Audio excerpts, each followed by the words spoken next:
Welcome to this explainer. Today we're diving into something absolutely wild, how our bodies actually manage to function minute to minute without completely crashing.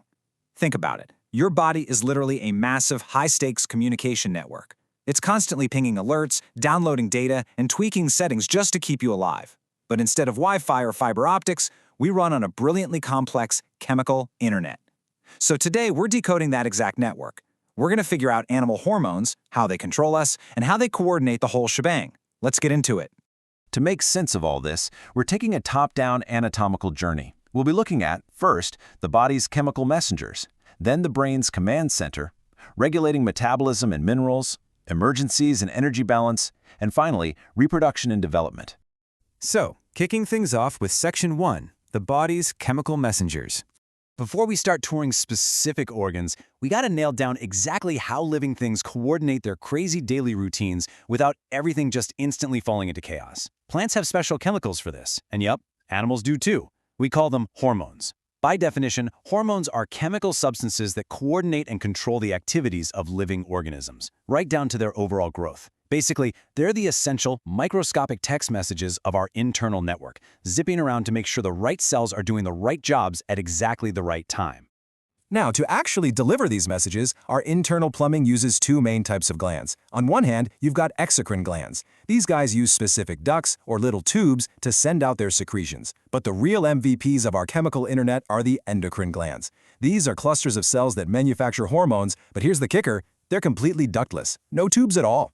Instead, they blast their chemical messengers directly into your bloodstream. The blood then carries these hormones everywhere until they hit their specific target cells. It's like a massive, system-wide broadcast. Moving right along to Section 2, the brain's command center. We're starting our tour right at the top, up in the brain, where the absolute highest commands of this whole network get issued.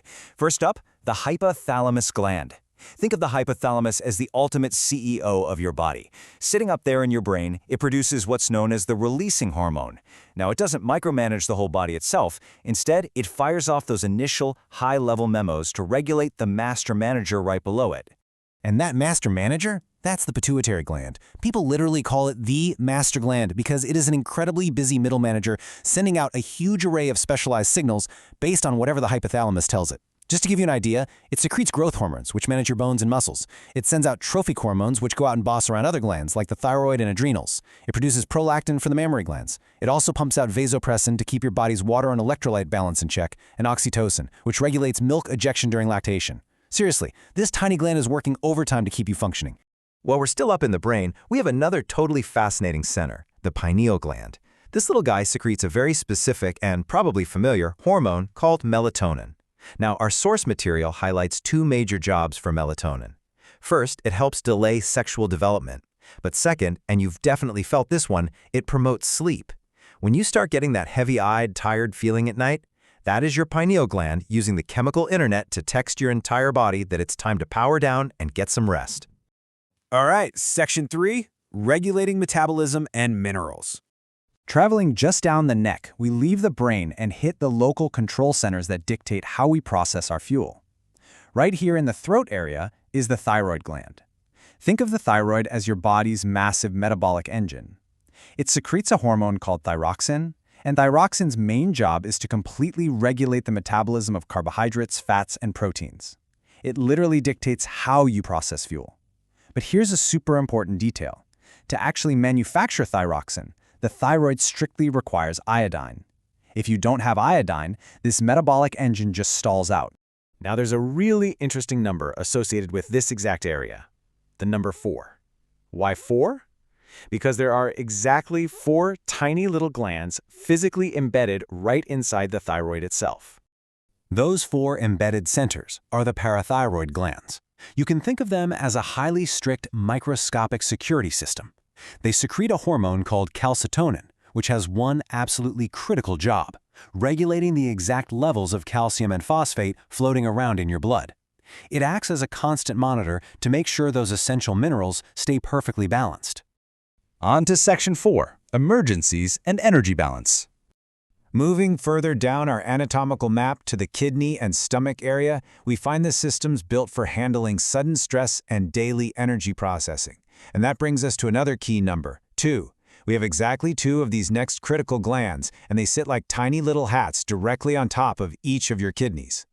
We're talking about the adrenal glands. These are your body's ultimate panic buttons. When danger strikes, these glands secrete adrenaline and corticoid, the literal emergency hormones.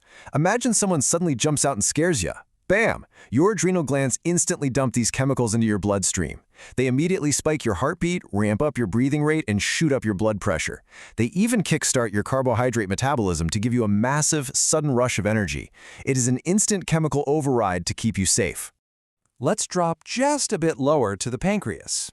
Now, the pancreas is a totally unique dual-purpose department in our biological factory because it acts as both an exocrine gland and an endocrine gland.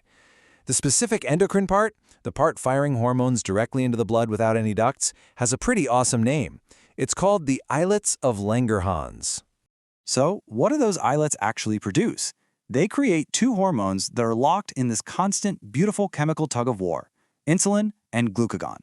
Every time you eat a meal, your body has to manage that internal energy perfectly. If your blood glucose levels get too high, insulin is deployed to lower them. But if your blood glucose drops too low, glucagon gets released to bring those levels back up. It's this non-stop, finely tuned balancing act happening in your bloodstream every single day. Which brings us to our final section, Section 5, Reproduction and Development. Finally, down in the lower abdomen, we find the powerful chemical messengers driving reproduction and secondary physical traits. Let's look at how these critical, ductless glands orchestrate our biological development. In males, you have the testes, located in the scrotum.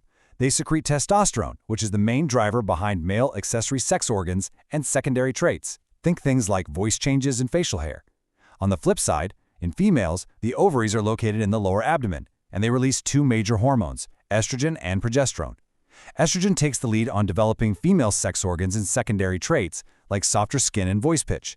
Progesterone, meanwhile, steps in to beautifully control the complex physical changes in the uterus during the menstrual cycle and all throughout pregnancy. And that wraps up our anatomical tour. From the very top of your brain all the way down to your lower abdomen, your entire existence relies on these precise chemical emails firing back and forth 24/7. It's pretty wild to think about, right? If just one microscopic messenger goes missing or gets delayed, the whole system shifts. Your metabolism might alter, your sleep could disappear, or your emergency responses might just fail. So it really leaves you wondering, just how balanced is your personal chemical network today? Thank you so much for hanging out with me for this explainer, and keep marveling at the incredible biology happening right inside of you.